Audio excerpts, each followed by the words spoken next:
Episode number 13 వీడిన బంధం. సాగర్ వంట చేయలేదని శైలజ కోపడుతూ ఉండడంతో ఆన్లైన్ లో ఫుడ్ ఆర్డర్ పెట్టి అతన్ని సేవ్ చేసింది అఖిల. ఆ తర్వాత అతన్ని తనతో పాటు రమ్మని కళ్ళతో సైగ చేయడంతో సాగర్ షాపింగ్ బ్యాగ్స్ తీసుకుని ఆమె వెనకాలే వెళ్ళాడు. నువ్వు ఈ మధ్య ఇంటి విషయాల్లో కేర్లెస్ గా ఉంటున్నావు. ప్రతిసారి నేను ఇలా హెల్ప్ చేయను. ఇక నుండి నువ్వు కొంచెం జాగ్రత్తగా ఉంటే మంచిది. గదిలోకి వచ్చిన సాగర్ ను వార్న్ చేసింది అఖిల. తన చేతిలోని బ్యాగ్స్ ని సోఫాలో పెట్టి సరే అని బుద్ధిగా తల ఊపాడు సాగర్. దాంతో అఖిల ఇక ఆ విషయం గురించి రెట్టించకుండా ఇంకో ఇంపార్టెంట్ విషయం, ఎల్లుండి గ్రాని బర్త్డే. ఆమె రేంజ్ కు తగినట్లు గిఫ్ట్ తీసుకోవాలని గుర్తుపెట్టుకో. రోడ్ పక్కన దొరికే సెకండ్ హ్యాండ్ ఐటమ్స్ కొని డబ్బు సేవ్ చేయాలని చూడొద్దు. అందరిలో పరువు పోతుంది అని హెచ్చరించింది. ఆ మాట వినగానే ముక్తాదేవి పుట్టినరోజే తన బర్త్డే అనే విషయం సాగర్ కి గుర్తొచ్చింది. కానీ ఆ సంగతి తన భార్యకు గాని ఆ ఇంట్లో వాళ్లకు గాని గుర్తులేదు. గడిచిన 2 ఏళ్లలో ఒక్కసారి కూడా సాగర్ తన బర్త్డే జరుపుకోలేదు. ఆ ఆలోచన రాగానే అతని మనసుకి నిరాశగా అనిపించింది. ఏం ఆలోచిస్తున్నావు? చెప్పింది వినిపించిందా అని అఖిల పిలుపుతో తన ఆలోచనల నుండి బయటకు వచ్చిన సాగర్ హా వినిపించింది, నువ్వు చెప్పినట్లు చేస్తాను అన్నాడు సాగర్. సరే ఇక నువ్వు వెళ్ళు అని అఖిల చెప్పడంతో సాగర్ అక్కడి నుండి వెళ్లిపోయాడు. గ్రాండ్ కాకతీయ రెస్టారెంట్ ఆరు బయట డెకరేట్ చేసి ఉన్న స్టేజ్, హై లెవెల్ లో చేసిన ఏర్పాట్లు, సిటీలో రిచ్ పీపుల్ మొత్తం అక్కడే ఉన్నారు. ప్రస్తుతం అక్కడ ముక్తా గ్రూప్ అధినేత ముక్తాదేవి బర్త్డే పార్టీ జరుగుతుంది. స్టేజ్ ముందున్న చైర్ లో తన తల్లి పక్కన కూర్చొని ఉంది అఖిల. ఆమె ముఖంలో కొంచెం టెన్షన్ కనపడుతుంది. అప్పటికి వచ్చిన గెస్ట్లందరూ స్టేజ్ పై ఉన్న ముక్తాదేవికి ఖరీదైన గిఫ్ట్లు ఇస్తూ ఆమె బ్లెస్సింగ్స్ తీసుకుంటున్నారు. సాగర్ మాత్రం ఇంతవరకు రాలేదు. ఈ రోజు పార్టీలో తమ తరపున ఇవ్వడానికి సాగర్ ఎలాంటి గిఫ్ట్ తెస్తాడో అని ఆమెకు లోపల కంగారుగా ఉంది. అతను తెచ్చే గిఫ్ట్ వల్ల తనను ఎవరు ఇన్సల్ట్ చేయకూడదని కోరుకుంటుంది అఖిల. ఇంతలో దూరం నుండి తమ వైపే వస్తూ కనిపించాడు సాగర్. అతని చేతిలో ఒక పొడవైన చెక్క పెట్టె కనిపించింది. దానిని చూడగానే అఖిల ముఖం నీరసంగా మారిపోయింది. వెంటనే నిట్టూరుస్తూ ఇతని సంగతి తెలిసి కూడా ఈ పని అప్పగించడం నాది బుద్ధి తక్కువ, ఏదో డబ్బు పట్టుకొచ్చాడు అని తనలో తానే విసుక్కుని తల పట్టుకుంది. అక్కడికి వచ్చిన సాగర్ నవ్వుతూ అఖిల పక్కనే ఉన్న చైర్ లో కూర్చున్నాడు. శైలజ అతని చేతిలో ఉన్న పెట్టెను చూసి ముఖం చిట్లిస్తూ ఈ పెట్టెలో ఏం తీసుకొచ్చావు? కనీసం గిఫ్ట్ ప్యాక్ చేయించాలని కూడా తెలియదా? ఇలా ఎవరైనా పెట్టెను మోసుకొని బర్త్డే పార్టీకి వస్తారా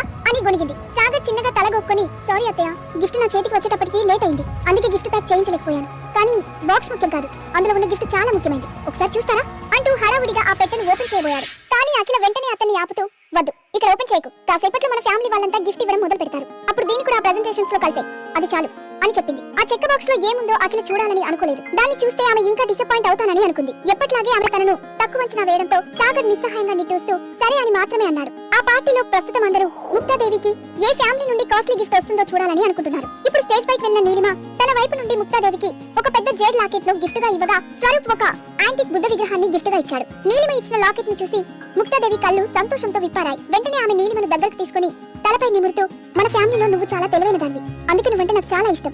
కానీ ఆడపిల్లవి కదా, నిన్ను ఎంత ఇష్టపడినా ఏదో ఒక రోజు పెళ్లి చేసుకుని మమ్మల్ని వదిలిపెట్టి వెళ్ళిపోతావు అంటూ ఎమోషనల్ గా మాట్లాడింది. ఆ మాటలకు నీలిమ కళ్ళు వెంటనే ఎర్రబడ్డాయి.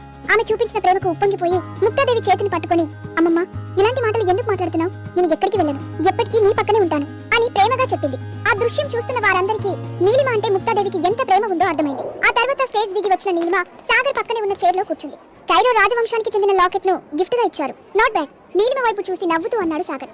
ఆ మాటలు వినగానే అతని వైపు ఇంట్రెస్ట్ గా చూసింది నీలిమ. అందరిలాగే ఆమె దృష్టిలో కూడా సాగర్ ఒక పనికిరాని ఇల్లరికపు అల్లుడు, అందుకే అతని గురించి ఆమె ఎప్పుడూ పట్టించుకోలేదు. కానీ ఈసారి సాగర్ మాటలు ఆమెకు ఇంట్రెస్టింగ్ గా అనిపించడంతో అతని వైపు ఎగ్జైటెడ్ గా చూసి అది కైరో రాజవంశపు లాకెట్ అని నీకెలా తెలుసు అని అడిగింది. సాగర్ చిన్నగా నవ్వి ఏదో కొంచెం తెలుసు.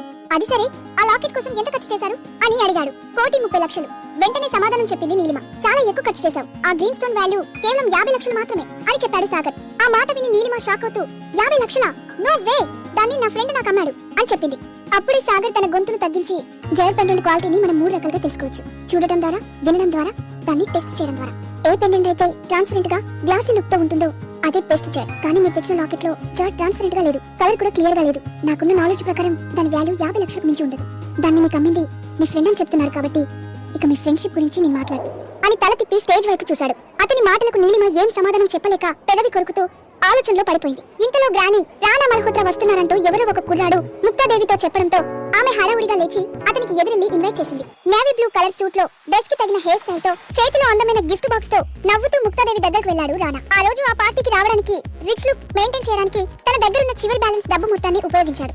దానికి కారణం అతని మనసులో ఒక ప్లాన్ రూపుదిద్దుకోవడమే. హ్యాపీ బర్త్డే బామ్మగారు, మీరు 100 ఏళ్లు ఇలాగే హ్యాపీగా నవ్వుతూ ఉండాలి అని చెప్పి ఆమె బ్లెస్సింగ్స్ తీసుకున్నాడు రానా మల్హోత్రా.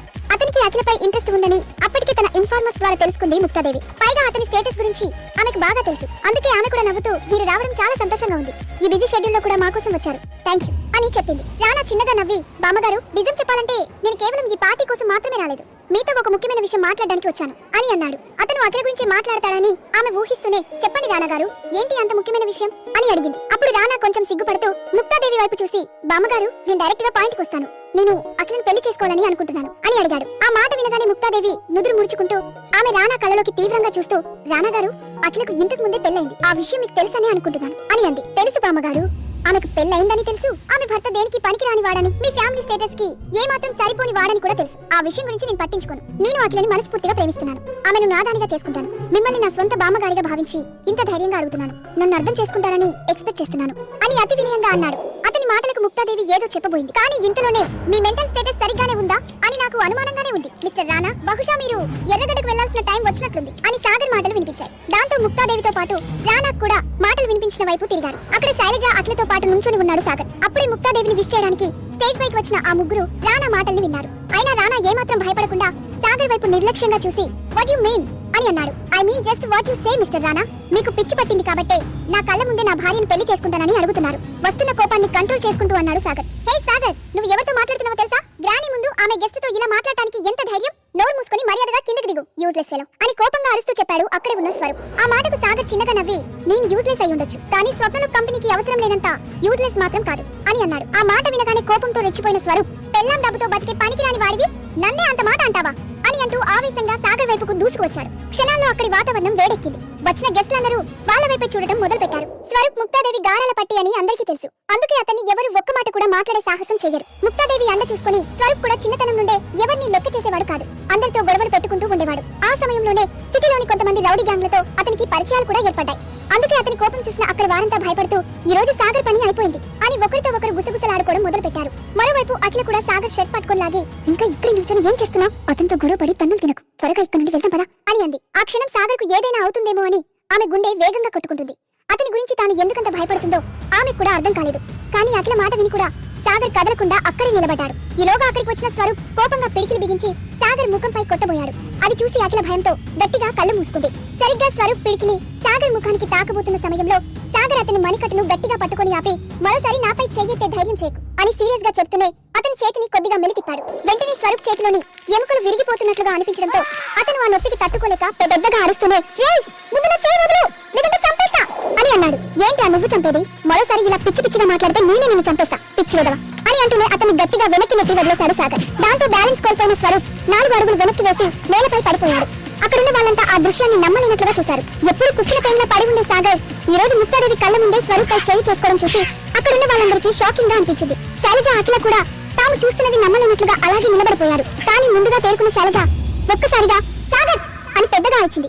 ఊహించని ఆ అరుపుకి సాగర్ తో పాటు అందరూ శైలజ వైపు చూశారు. అప్పుడు శైలజ కోపంతో ఊగిపోతూ సాగర్ ముందుకు వచ్చి ఎర్రబడిన కళ్ళతో అతన్ని చూస్తూ, నా ఫ్యామిలీ వాళ్ళతో ఇలా ప్రవర్తించడానికి నీకెంత ధైర్యం? ఇన్ని రోజులు నా ఇంటికి కాపలా కుక్కలా పడి ఉన్న నువ్వు ఈ రోజు నా వాళ్ళ మీద చెయ్యెత్తుతున్నావా? అసలు నీ లైఫ్ లో ఏ రోజైనా ఇలాంటి రెస్టారెంట్ లో అడుగు పెట్టావా? కనీసం ఇక్కడ నిలబడే అర్హత నీకుందా?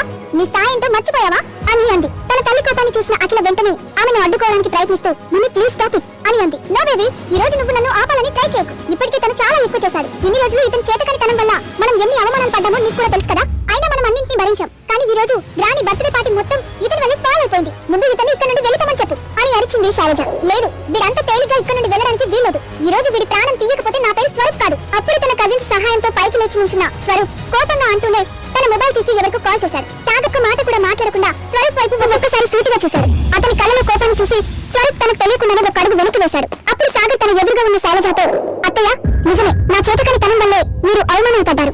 ఇక నుండి మీకు ఆ ప్రాబ్లం ఉండదు. మీరు చెప్పినట్లు నేను ఇక్కడ నుండి వెళ్ళిపోతాను. కానీ ఇక నుండి ఈ ముక్తా ఫ్యామిలీకి నాకు ఎలాంటి సంబంధం లేదు అని సీరియస్ గా చెప్పి పక్కనే ఉన్న అఖిల కళ్ళలోకి ఒకసారి లోతుగా చూసి అక్కడి నుండి వెళ్ళిపోవడానికి వెనక్కి తిరిగాడు. జరిగిన సంఘటనలతో ఏమాత్రం సంబంధం లేని అఖిల కన్నార్పకుండా సాగర్ వైపే చూస్తూ ఉంచింది. ఈ రోజు సాగర్ ఆమెకు పూర్తిగా కొత్తగా కనిపించాడు. అతడి నోటి నుండి అలాంటి మాటలు వస్తాయని ఆమె కూడా ఊహించకపోవడంతో ఏం చేయాలో తెలియని స్థితిలో వెళ్లిపోతున్న సాగర్ ను చూస్తూ బొమ్మలా నిలబడిపోయింది. సాగర్ అఖిల మధ్య పెళ్లి బంధం ఇంతటితో ముగిసినట్లయినా సాగర్ పై ద్వేషంతో రగిలిపోతున్న స్వరూప్ ఏం చేయబోతున్నాడు? ఈ ప్రశ్నలకు సమాధానం తెలుసుకోవాలంటే నెక్స్ట్ ఎపిసోడ్ వినాల్సిందే.